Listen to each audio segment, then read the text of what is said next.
I'm Corbett Wall with DV Auction, here with the 3-minute cattle market update for Monday, August the 31st, where it looks like we might be getting some recovery here. Late in the week, things turned around and really enough to make us think that we've got some support there at the lower levels, that is. But you know, your stock market kind of propped back up. Of course, it's way behind from what it's lost, but your CME cattle futures come back. They were strong on Thursday and strong on Friday. With Friday, your live cattle, August, which goes off today, up 187, and going to be a little bit better than what the Fed cattle average for last week. October's up 142, right around 144 there on Friday's close.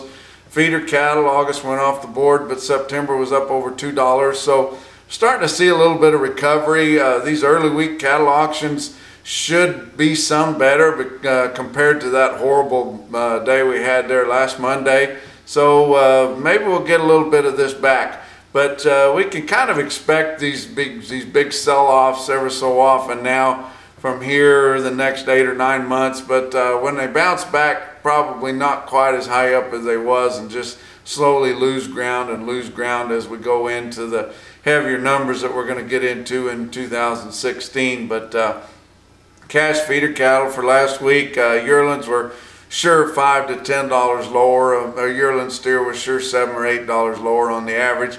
Calves 10 to 20 lower, maybe even more than that in some places. But the cash market was sure down hard. Corn settling right in there around new crop about $3.75, so we still expect your inputs to be pretty cheap, but you're sure not seeing the prices you used to. A good price for yearling steers, Salina, Kansas, Farmers and Ranchers Livestock on Thursday had a load weight 853, sold a little after 4 o'clock in the afternoon at 207.35. That's an awful good price for that area, and I like that market. Sits right on I-70, which I kind of consider the separation from the northern plains and going into the southern plains there. But hadn't been that long ago, 850-pound steer bring over 220, but 207 and change is off a good price.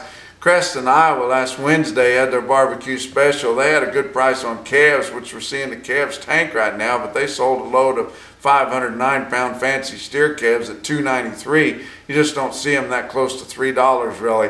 But on Friday there, we had a little bit more fed cattle trade. It was lower from your farmer feeders earlier in the week at 143, but Nebraska sold cattle there on Friday at 144 to 145, which was only $1 to $2 lower, really not that bad. Dress prices were at 228, which was $3 to $4 lower. But check out DV Auction tomorrow on Tuesday, Southeast Livestock Exchange there, selling 15 to 20 loads. That's 3 minutes. We'll talk to you on Wednesday.